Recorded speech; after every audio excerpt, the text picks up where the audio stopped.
satu tangan. Masya Allah, ikuti saya. Asyhadu Asyhadu Allah an la ilaha ilaha illallah illallah wa asyhadu wa asyhadu anna anna Muhammadan Muhammadan Rasulullah. Rasulullah. Aku bersaksi Aku bersaksi bahwa tidak ada Tuhan selain Allah, bahwa tidak Tuhan selain Allah, dan aku bersaksi bahwa Nabi Muhammad bahwa Nabi Muhammad adalah Rasul utusan Allah. adalah Rasul utusan Allah. Allahu Akbar. Sah. Masya Allah. Allahu Akbar. Masya Allah. Subhanallah. Jadi sahabat-sahabat sekalian, ya, disaksikan banyak mata memandang, ya. Kita lihat bagaimana seorang kakak memperjuangkan adiknya untuk memiliki sebuah keyakinan yang benar. Namun sekuat apapun penolakan seorang hamba ketika hidayah itu datang, maka tak ada yang mampu menolak itu. Itulah yang terjadi. Kita menjadi saksi sejarah dalam hidup Olan dan keluarganya dengan adiknya, bahwa Islam itu akan datang kepada siapapun yang menggunakan akal sehat. Di balik layar tadi saya komunikasi dengan beliau, teman-teman sekalian. Beliau mengutarakan banyak hal yang sempat membuat saya pun terharu dengan cerita beliau, dan itu adalah fakta real yang dia ceritakan karena dipersaksikan oleh beberapa tim kita di sini, ya, termasuk Yoga sendiri dan juga Mbak D, ada Fandi juga yang kemudian di belakang layar banyak memberikan masukan bagaimana Islam ini, ya. Ya, alhamdulillah, alhamdulillah, masya Allah. Dinda Olan bisa ikuti saya juga sekali lagi, boleh? Ya boleh. Dan aku bersaksi bahwa Yesus hanya makhluk ciptaan Allah. Allahu Akbar, Allahu Akbar, Masya Allah. Baik, selanjutnya saya serahkan kepada Ustadz kita, Ustadz Muhammad Hanafi, untuk mendoakan adik ini. Demikian, Masya Allah. Oke. Bismillahirrahmanirrahim. Kak Olan, sambil tolong diaminkan, Kak Olan mudah-mudahan menjadi wasilah pelantara arasy Allah malam ini di bulan Rajab, teman-teman. Masya Allah. Dan semua itu atas kehendak Allah, dan tidak ada yang kebetulan. Tidak ada yang kebetulan. Semua skenario yang terbaik dari Allah. Tolong diaminkan, ya, Kak Olan. Amin. Agar kiranya kami semua yang termasuk muslim yang di bawah, ada sekian ribu orang nonton, menjadi wasilah hajat, keinginan dikabulkan. Dan termasuk mungkin ada keluarga Kak Olan yang belum dapat taufik hidayah. Mudah-mudahan dapat taufik hidayah juga, Kak Olan. Dan itulah bukti daripada luar biasanya doa. Bismillahirrahmanirrahim. Alhamdulillahi Rabbil Alamin. Hamdan syakirin, hamdan dzakirin, hamdan na'imin, hamdan yuafi ni'amahu yukafi mazidah. Ya Rabbana lakal hamdu lakal syukru kama yanbaghi li jalali wajhika wa azimi sultanik. Allahumma salli wa sallim wa barik ala Sayyidina Muhammadin salatan tunjina biha min jamil ahwali wal afat.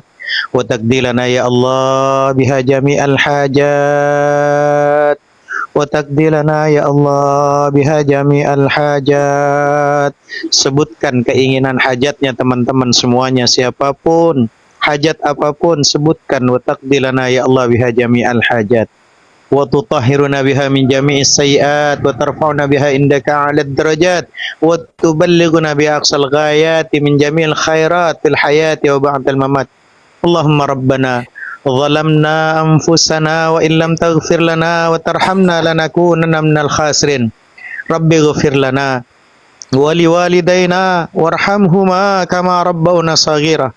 Sebutkan nama ayahanda dan ibunda kita masing-masing, teman-teman.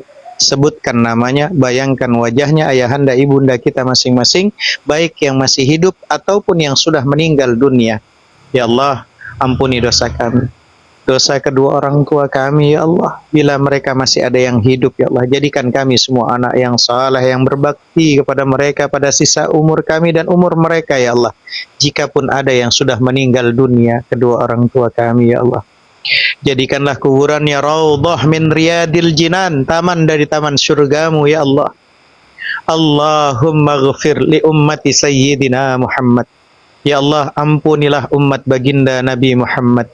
Allahumma arham ummat sayyidina Muhammad. Ya Allah, sayangilah umat baginda Nabi Muhammad. Allahumma astur ummat sayyidina Muhammad. Ya Allah, tutuplah aib dan kesalahan umat baginda Nabi Muhammad, karena begitu banyak perjuangan dari sahabat-sahabat kami semua, ya Allah, termasuk dari organisasi kami API ini, ya Allah. Begitu banyak orang yang sedang ingin mengobok-obok, menghancurkan, tapi kami semua yakin, ya Allah, di barisan ini, ya Allah, hanya kepadamu kami bertawakal, ya Allah. Dan kami minta, ya Allah, luruskan niat kami semua di API ini maupun yang bukan API yang sedang berdakwah, tujuannya karenamu, ya Allah. Allahumma jebur ummat sayyidina Muhammad. Ya Allah, hiburlah kesedihan umat baginda Nabi Muhammad. Kami begitu sedih, ya Allah. Kalaulah dengan orang kafir kami tak begitu sedih, ya Allah.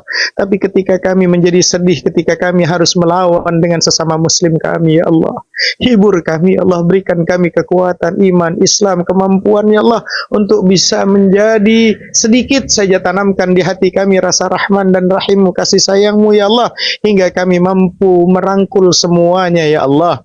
Allahumma aslih ummat sayyidina Muhammad. Perbaikilah, ya Allah, kondisi kami, ya Allah, umat baginda Nabi Muhammad dalam kondisi sedang berdakwah ini, ya Allah. Allahumma afi ummat sayyidina Muhammad. Ya Allah, sehatkan dan afiatkanlah, ya Allah, umat baginda Nabi Muhammad. Allahumma fad ummat sayyidina Muhammad. Ya Allah, wahai Tuhan kami, jaga dan rawatlah umat baginda Nabi Muhammad. Allahumma arham ummat sayyidina Muhammad rahmatan ammatan ya rabbal alamin. Ya Allah, sayangilah kami umat baginda Nabi Muhammad dengan rahmat yang luas, wahai Tuhan semesta alam. Allahumma ghafir li ummati sayyidina Muhammad maghfiratan ammatan ya rabbal alamin. Ya Allah, ampunilah, ya Allah, kami semua, ya Allah, dari dosa-dosa yang kami ketahui maupun yang tidak kami ketahui, yang kami sengaja maupun yang tidak kami kesengaja, ya Allah. Umat baginda Nabi Muhammad dengan maghfirah yang luas, ya Allah, wahai Tuhan semesta alam. Allahumma farrij an ummati sayyidina Muhammad farajan ajilan ya rabbal alamin. Ya Allah, lega dan lapangkanlah umat baginda Nabi Muhammad dengan lega lapang yang segera, ya Allah, wahai Tuhan semesta alam. Allahumma syrah bil Qur'ani sudurana. Ya Allah, luaskan dada kami semuanya, tanamkan di hati kami rasa cinta kepada Al-Quran. Jadikanlah kami, ya Allah, dari sisa umur kami yang ada ini menjadi orang-orang yang penghafal Al-Quran, hafiz dan hafizah Quran, faqih Al-Quran. Jadikanlah kami, ya Allah, menemukan pasangan-pasangan yang hafiz dan hafizah Quran, hafal Quran, faqih Quran, mampu menjalankan isi Al-Quran, dan memiliki anak keturunan yang hafiz dan hafizah Quran, yang faqih Al-Quran, yang mampu menjalankan isi Al-Quran, dan pada akhirnya kami dicintai Al-Quran, mendapatkan syafaatnya Al-Quran di yaumil uzma nanti.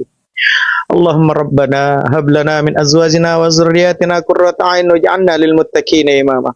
Rabbana atina fid dunya hasanah wa fil akhirati hasanah wa qina adzabannar. Wa sallallahu ala sayyidina Muhammadin nabiyil ummi wa ala alihi washabihi wasallam. Da'wahum fiha subhanakallahumma wa tahiyyatuhum fiha salam wa akhiru da'wahum alhamdulillahi rabbil alamin. Bisirril Fatihah.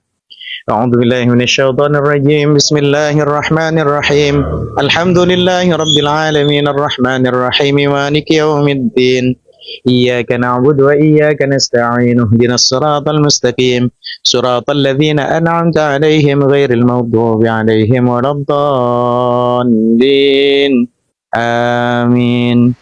Demikian teman, lanjut.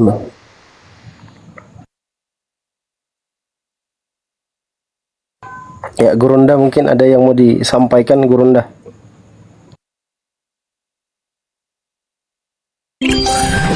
Iya, mungkin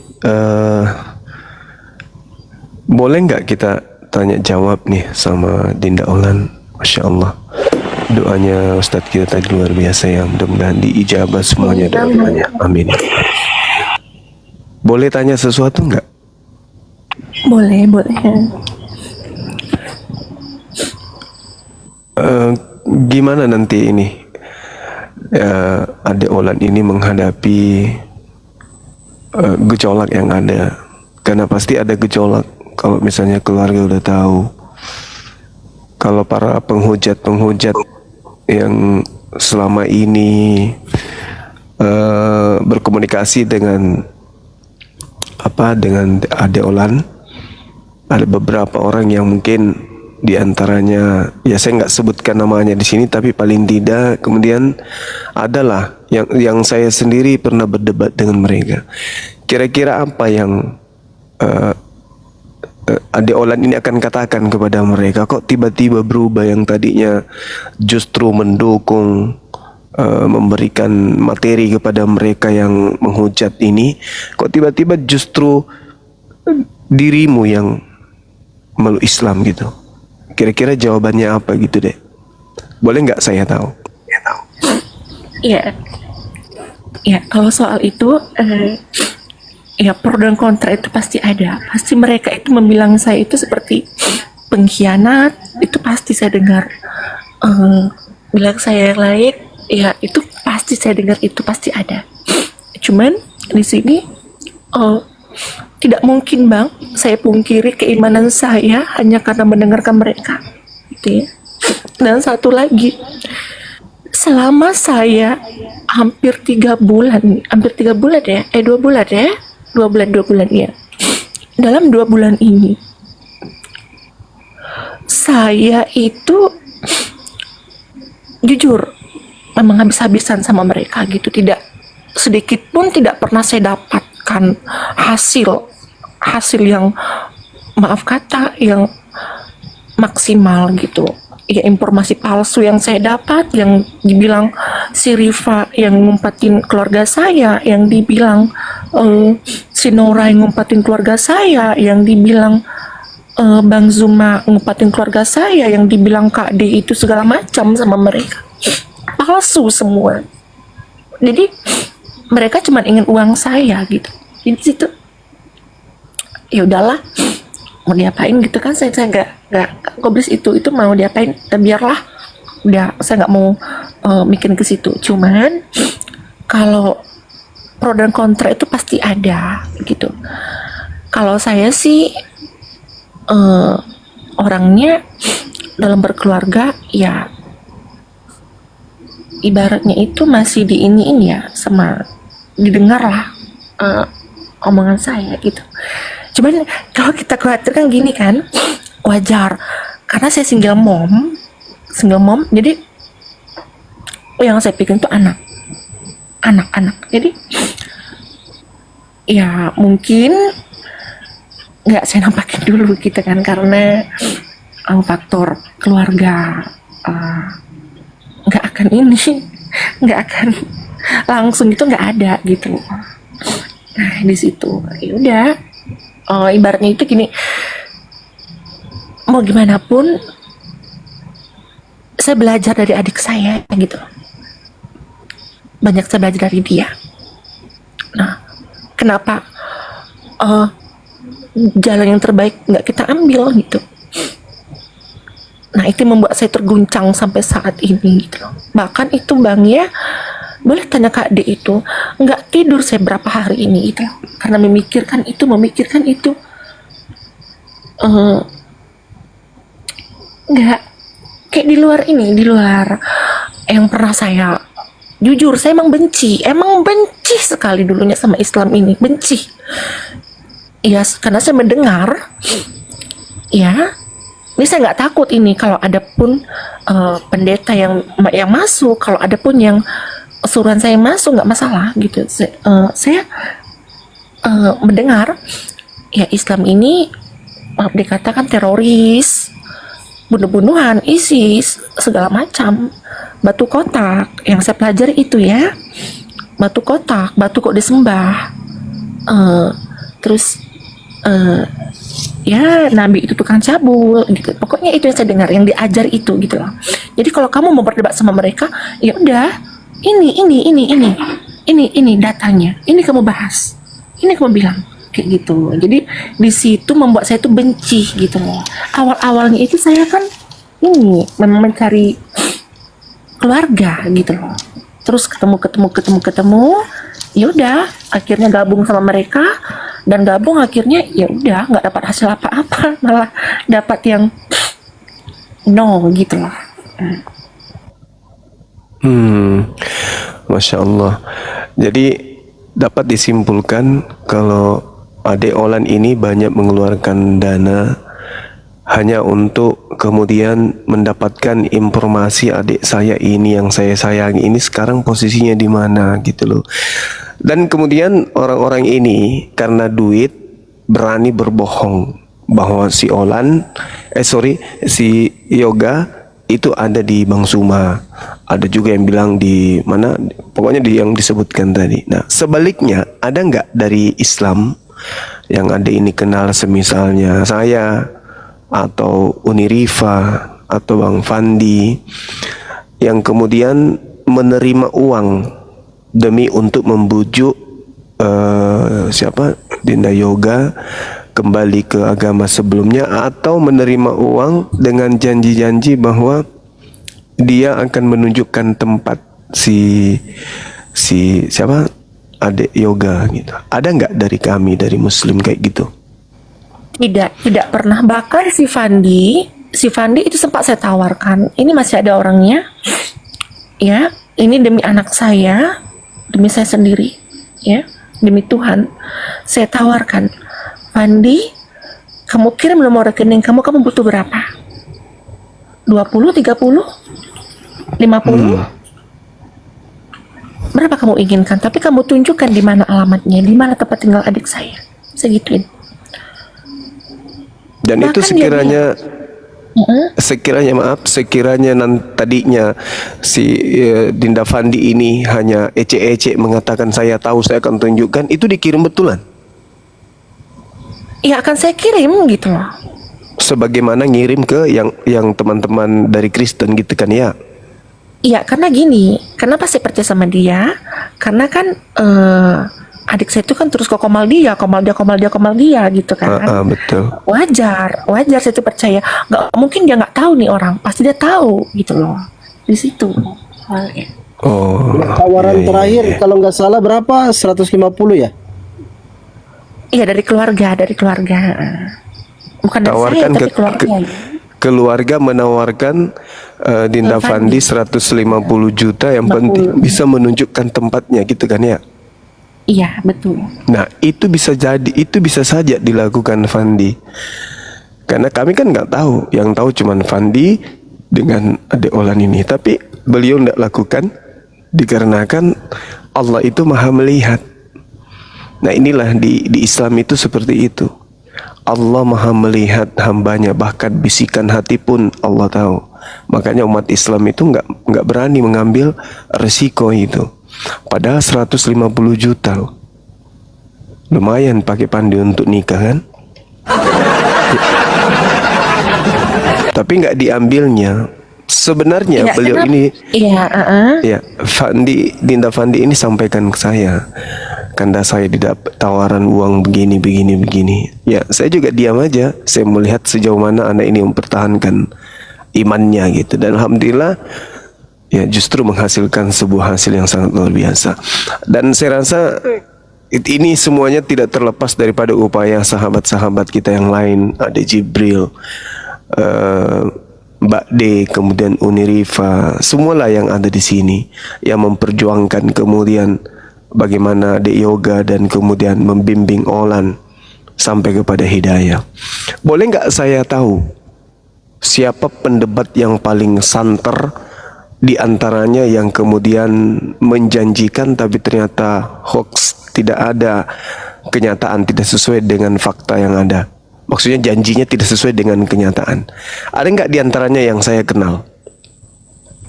iya, pasti ada dong, ternama Siapa loh dia nih? gitu. Siapa Nggak perlu kira-kira? aku di sini gitu. Nanti saya kena apa kan gitu loh. Raja Nanti di belakang layar kita omongin. raja debat mungkin? Bukan. Raja singa?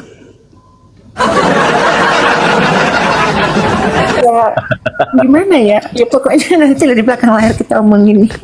Di sini. Oke. Masya Allah. Ya saya kira sementara itu dari saya.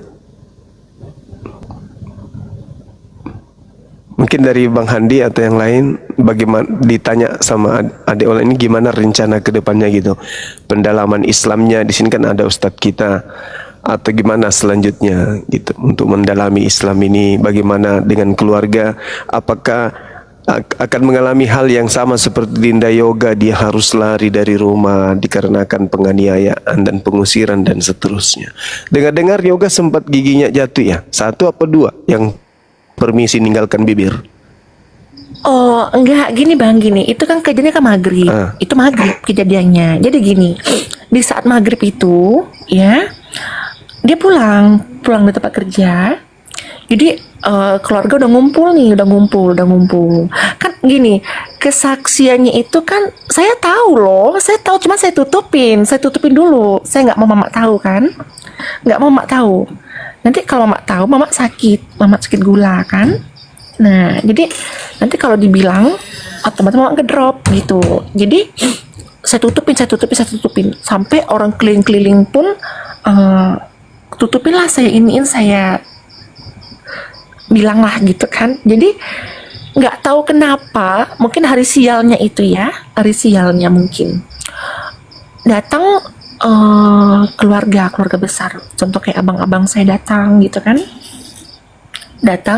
Ini saya jujur ya, saya nggak saya tambah-tambahin, nggak saya kurang-kurangin ya.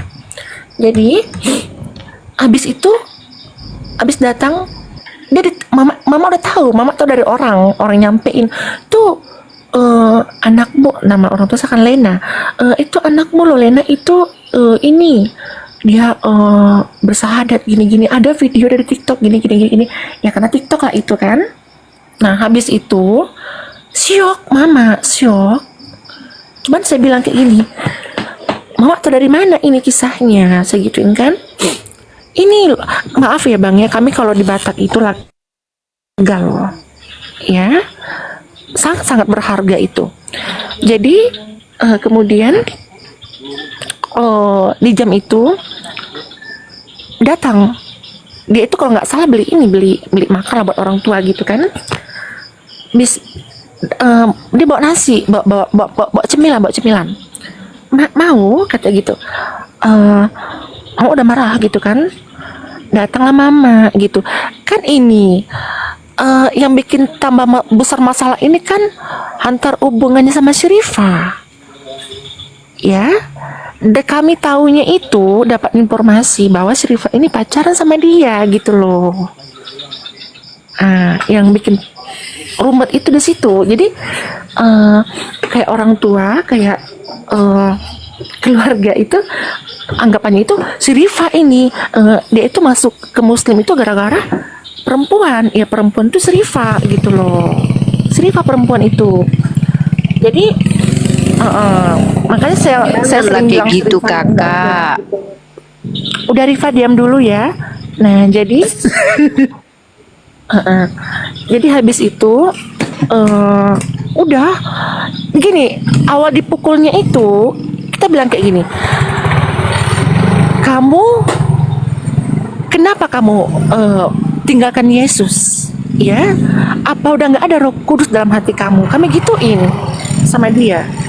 Kenapa? Dia bilang salahnya itu di sini bang, salahnya itu dia menjawab gitu, nggak, Yesus bukan Tuhan, nggak ada Tuhan itu mati, zombie katanya ya. Nah dengar kayak gitu, sekali lagi kamu bilang seperti itu, kata keluarga kan, habis kamu. Dibilang lagi seperti itu, dibilang lagi gitu loh. Datang mungkin karena emosi keluarga gitu kan, langsung cuman bawa mobil loh ya, bawa mobil itu udah kayak, ya saya lihat nggak tega dong, kayak berdarah apa. Cuma saya kesal waktu itu, saya sempat mukul, sempat saya kayak saya akuin kayak ngapain punggung dia gitu kan. Di situ saya tuh kayak merasa bersalah loh, kayak gitu. Udah kayak gitu saya buat keluarga saya, tapi dia masih mencintai saya dengan setulus hatinya. Masih, aduh, nggak bisa diungkapin gitu. Masya Allah, luar biasa ya perjalanan daripada mu'alafnya yoga ini, berawal dari syahadat yang dipimpin oleh Dinda Jibril. Ternyata ada hikmahnya dari kejadian itu sampai kepada Dinda Wulan pun jadi ikut syahadat ya. Jalan hidayah lah itu ceritanya kan ya. Kalau kasus yang dialami, tragedi yang dialami Dinda Yoga itu banyak terjadi. Mualaf kami, kejadian-kejadian seperti itu banyak. Tapi yang ini lain daripada yang lain. Kenapa saya katakan lain daripada yang lain? Karena Olan ini sempat kemudian menghebohkan ya dunia perbandingan agama. Di sosmed sempat muncul membawa pendeta menghadapi para debater Islam kemudian. Tapi yang lucu pendeta-pendetanya mengecewakan, karena ternyata yang datang minim pemahaman terhadap Bible. Justru Islam yang lebih paham Bible daripada mereka yang sudah melakukan perencanaan, sudah melakukan persiapan matang menurut hitungannya untuk menghadapi para apologet. Tapi begitu datang berdebat, ternyata hanya membuahkan kekecewaan terhadap Dinda Olan demi untuk memenangkan pertarungan. Tapi yang namanya Islam itu dari sejak baginda Rasulullah Muhammad SAW ingin diruntuhkan, cahayanya ingin diredupkan, tapi Islam semakin diganggu, semakin disudutkan menurut pandangan orang-orang di luar Islam. Islam semakin bercahaya gitu. Islam semakin digosok, semakin digoreng, Islam itu semakin bercahaya. Itulah yang terjadi saat sekarang.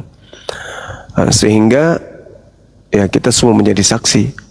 Malam ini Dinda Olan sudah memeluk Islam. Dan mohon maaf teman-teman Kristenku yang lain, ya apapun itu kalian harus ridha, kalian harus ikhlaskan Dinda Olan beserta keluarganya ini untuk memeluk Islam. Karena negara kita ini menjamin ya setiap warga untuk memeluk kepercayaan dan keyakinan masing-masing, tanpa ada paksaan, tanpa ada bagi-bagi baju kaos, tanpa harus melakukan sesuatu yang sifatnya kelicikan, kemunafikan dan seterusnya. Islam itu kayak gitu. Contohnya kejadian ini, Dinda Olan muncul karena kesakitan hati, karena kecintaannya kepada adiknya dan seterusnya, justru menghantarkan dia kepada Islam. Sederhana sih sebenarnya. Jujur, beberapa kali saya mengatakan bahwa saudara-saudara Kristen ini hanya karena terlanjur Kristen. Mereka sebenarnya paham betul yang dikatakan Roh Kudus. Udahlah, Roh Kudus itu hanya buah bibir saja. Kalau Roh Kudus itu ada pada diri seorang Kristen, saya minta dengan jujur nih, siapapun itu di Kristen, mari kita diskusi. Maksudnya gini, Roh Kudus itu adalah roh kebenaran. Namanya Roh Kudus berarti ruah yang suci, roh suci. Roh suci itu artinya tidak akan pernah tersentuh pada dirinya satu kemunafikan, kebohongan, kedustaan. Betulkah Roh Kudus itu ada pada diri Anda? Ciri-cirinya, satu, Anda tidak pernah bermaksiat. Itu dulu. Selama Anda menjadi Kristen, Anda tidak pernah bermaksiat, tidak pernah melakukan dosa, baik yang diketahui oleh orang lain maupun yang hanya Anda dan Tuhan yang tahu. Apakah itu betul? Anda nggak pernah berbohong, Anda nggak pernah berdosa, Anda nggak pernah berzina, Anda nggak pernah kemudian mengambil barang orang lain, Anda nggak pernah menyakiti orang lain, Anda nggak pernah membuat orang tua tersinggung. Anda selayaknya seperti Nabi. Kalau Anda seperti Nabi, yang mana Nabi pun ketika mereka dalam hidupnya di dunia terkadang khilaf dan diingatkan kembali oleh Tuhan. Adakah orang Kristen di atas muka bumi ini dari sejak Paulus sampai hari ini yang hidup seperti Nabi? Kalau ada, saya curiga memang betul pada dirinya ada Roh Kudus. Tapi kalau cuma modal Kristen, titel Kristen, KTP Kristen, modal di mulut, kami punya Roh Kudus, kami pendeta, kami pastor, kami keluarga orang-orang yang percaya dengan Tuhan, kami anak-anak Yesus, kami anak-anak Tuhan. Kalau cuma modal-modal kayak begitu, coba renungkan diri Anda. Benarkah Anda tidak pernah melakukan dosa? Kalau pernah, berarti Roh Kudus yang ada pada diri mulut masing-masing Kristen itu adalah dusta. Karena Roh Kudus akan membimbing manusia untuk tidak melakukan kemaksiatan apapun itu. Jangankan untuk berzina, jangankan untuk mengkonsumsi makanan yang diharamkan, minuman yang diharamkan, obat-obatan yang diharamkan. Jangankan untuk itu, berdusta pun itu tidak dibenarkan, tidak akan terjadi terhadap Roh Kudus. Tak akan pernah. Makanya Roh Kudus itu datang dengan kebenaran, mengajarkan kebenaran, membimbing kepada kebenaran, pikiran manusia menjadi benar dan seterusnya. Kalau itu terjadi kepada orang Kristen yang mengumbar dengan mulutnya, kami punya Roh Kudus, kalian tidak punya Roh Kudus. Ayo jujur. Jujur sejujur-jujurnya. Enggak usah depan umum. Jujur terhadap diri sendiri. Ngaca kalau perlu. Di rumah masing-masing. Ayo saudara Kristen, di rumah Anda masing-masing. Tanya pada diri Anda. Betulkah saya ada Roh Kudus? Kalau ada, tidak mungkin saya berdosa, tidak mungkin saya bermaksiat, tidak mungkin saya membenci, tidak mungkin saya dengki, iri dan seterusnya. Itu kalau ada Roh Kudus di dalam diri. Tapi kalau hanya di mulut saja mengatakan, tapi besoknya maksiat, masih minum khamar dan seterusnya, itu mah cuman bohongan aja, itu cuman tipuan aja. Ya, ayo saudara-saudaraku Kristen, renungkan dan pikirkan itu. Berbeda dengan kami di Islam, Roh Kudus datang ke atas muka bumi ini kepada Nabi kami, Nabi Muhammad, mengajarkan kemudian bagaimana Nabi Muhammad untuk merangkum semua pengajaran yang terkait dengan hubungan kepada Allah dan hubungan kepada manusia. Barang siapa yang menjalankan dan mempraktekkan kemudian Al-Quran, berarti dia mempraktekkan instruksi Allah yang didatangkan melalui Roh Kudus. Jadi kalau umat Islam selevel ustadz, ustazah melakukan maksiat, itu bukan karena di dalam dirinya tak ada Roh Kudus, bukan. Tetapi karena dia meninggalkan ajaran yang ada di dalam Al-Quran yang dibawa oleh Roh Kudus. Roh Kudusnya ada di dalam Al-Quran. Hukum-hukumnya itulah yang Roh Kudus itu yang tersimpul di dalam Al-Quran. Berbeda dengan saudara kita Kristen, Roh Kudusnya ada pada diri masing-masing. Jadi kalau Roh Kudus itu ada pada diri masing-masing, maka Kristen ini akan hidup selayaknya malaikat. Tapi faktanya, kalau ulama, ustadz atau siapapun itu melakukan maksiat, karena memang dalam dirinya tidak ada Roh Kudus. Roh Kudusnya itu dalam Al-Quran, pengajarannya. Ketika kemudian mereka melakukan kemaksiatan, maka yang salah bukan Roh Kudus, yang salah adalah oknumnya, karena tidak menjalankan instruksi Roh Kudus yang didatangkan kemudian dari Allah. Kalau orang Kristen bermaksiat, bukan hanya orang Kristen yang salah, tapi Roh Kudus yang ada dalam dirinya itu kemana? Tidur? Atau lagi ngapain Roh Kudusnya? Kok dia bisa bermaksiat? Al-Quran tidak mungkin bermaksiat. Al-Quran tidak mungkin bermaksiat, artinya Al-Quran tidak akan mungkin mengajarkan kesesatan, kesalahan. Tidak mungkin. Al-Quran tidak akan mungkin mengajarkan sesuatu yang ingkar terhadap pencipta langit dan bumi. Al-Quran itu selalu benar. Kenapa? Karena dia didatangkan oleh Sang Yang Maha Benar. Kalau ada manusia Islam yang keliru, bukan Islamnya yang salah, bukan Al-Qurannya yang keliru, tetapi oknumnya yang keliru. Berbeda dengan Kristen. Kalau Kristen yang melakukan kesalahan, pertanyaannya, kemana Roh Kudusnya? Apakah ketika mereka melakukan pencabulan, misalnya Roh Kudus tidur atau keluar, permisi aku keluar dulu silakan maksiat untuk 1 jam. Habis itu saya datang lagi, nggak maksiat lagi kalian nanti ya. Silakan puas-puas dulu. Roh Kudus mau jalan-jalan dulu ke langit. Gitu. Itu nggak mungkin. Jadi konsep Roh Kudus aja udah keliru. Dan memang faktanya Roh Kudus itu nggak ada di Kristen. Kata Roh Kudus itu munculnya hanya di Al-Quran. Di Indonesia, Kristen Indonesia baru mengambil istilah Roh Kudus itu. Kalau di Belanda, di Jepang, di Cina, di luar Indonesia, mereka tidak mengerti Roh Kudus. Mereka nggak paham Roh Kudus itu, nggak paham. Nggak paham mereka. Kalau ditanya bule apa itu Roh Kudus, saya tidak tahu apa itu Roh Kudus. Nah, di Indonesia ini aja lah baru kemudian Roh Kudus itu oleh Kristen diambil dari Al-Quran untuk dimaknai, dimengerti oleh mereka dengan konsep yang berbeda dari asalnya. Saya kira begitu, Dinda Olan.